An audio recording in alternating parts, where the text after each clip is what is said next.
Hello everyone, আসসালামু আলাইকুম। কেমন আছেন আপনারা সবাই? আমি আলহামদুলিল্লাহ ভালো আছি। আমি আদি পটুয়াখালী থেকে বলছি। আজকে আমি মুরগি ভুনা করেছিলাম। এটি খুবই সহজ রেসিপি, সবাই পারে। তো যাই হোক, আমি যতটুকু পারি যা পারি ততটুকুই আপনাদের সাথে শেয়ার করার চেষ্টা করি। এখানে এই যে আমি মুরগির মাংস নিয়েছি প্রায় 1 কেজির মতো। আর আমি আগেই বলেছি যে আমার ভয়েস আপনারা ক্লিয়ার শুনতে পাবেন না। আমার চারপাশে অনেক রকম নয়েজ হয়ে থাকে, তার মধ্যে দিয়েই আমাকে ভয়েসটা দিতে হচ্ছে। তো যাই হোক, এখানে আমি মুরগির মাংসটা এই যে দেখেন সামান্য একটু আটা দিয়ে মাংসটাকে 10 মিনিটের জন্য মেখে রাখবো।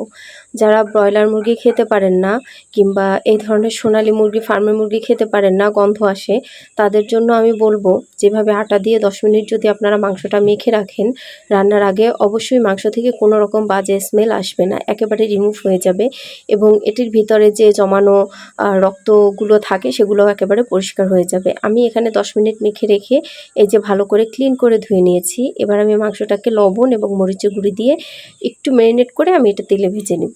তেলে ভেজে নিলে হয় কি, ফার্মের যে মুরগিগুলো আছে ওগুলো রান্না করার পরও একটু সাদা সাদা ভাব থেকে যায়।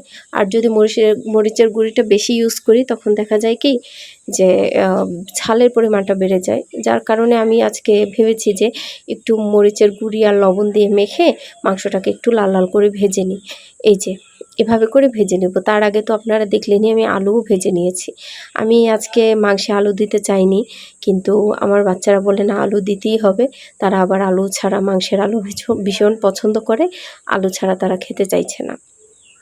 তো যাই হোক, আমি এখানে হাড্ডিগুটিগুলোকে একেবারে একটু অল্প ভাজা দিয়েছি আর মাংসগুলোকে একটু লাল করেই ভেজেছি।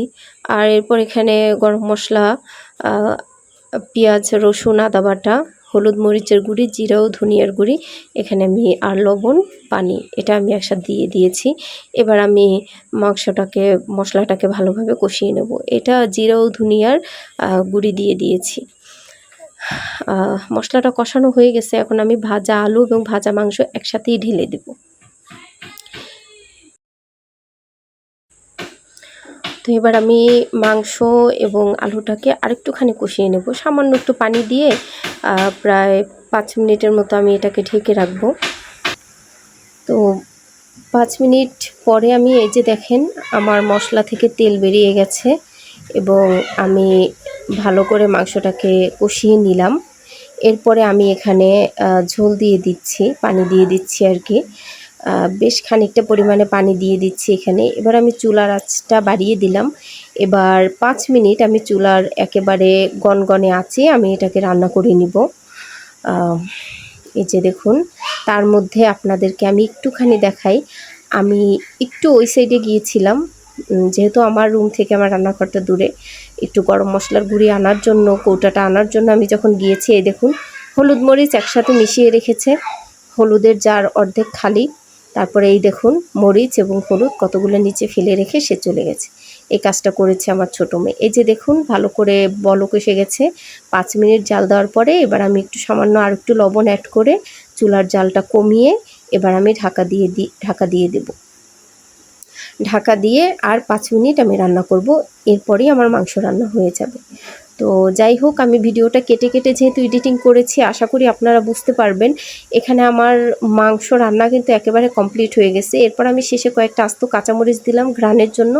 এই যে সেই হোমমেড গরম মশলা, যেটাতে আমি জিরা, ধনিয়া, তেজপাতা, গোলমরিচ, লবঙ্গ, এলাচি, দারচিনি এগুলো আমি একসাথে তেলে গুঁড়ো করে নিয়েছি, শুকনো খোলায় ভেজে তারপরে গুঁড়ি করে নিয়েছি। এটা হচ্ছে আমার হোমমেড গরম মশলা। এটা আমি সবসময় সব মাংসে ব্যবহার করে থাকি। আপনারা চাইলে এটার রেসিপিও আমি আপনাদের সাথে শেয়ার করতে পারি যদি আপনারা চান।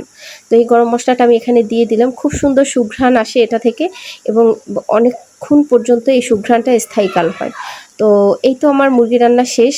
তো আজকের ভিডিওটা যদি আপনাদের ভালো লেগে থাকে অবশ্যই লাইক, কমেন্ট, শেয়ার করে দিবেন। ইউটিউব থেকে দেখে থাকলে চ্যানেলটি সাবস্ক্রাইব করে পাশের বেল আইকনটি প্রেস করে রাখবেন। ফেসবুক থেকে দেখে থাকলে অবশ্যই চ্যানেলটিকে ফলো দিয়ে রাখবেন। তো আজকের মতো আমি এখানেই বিদায় নিচ্ছি।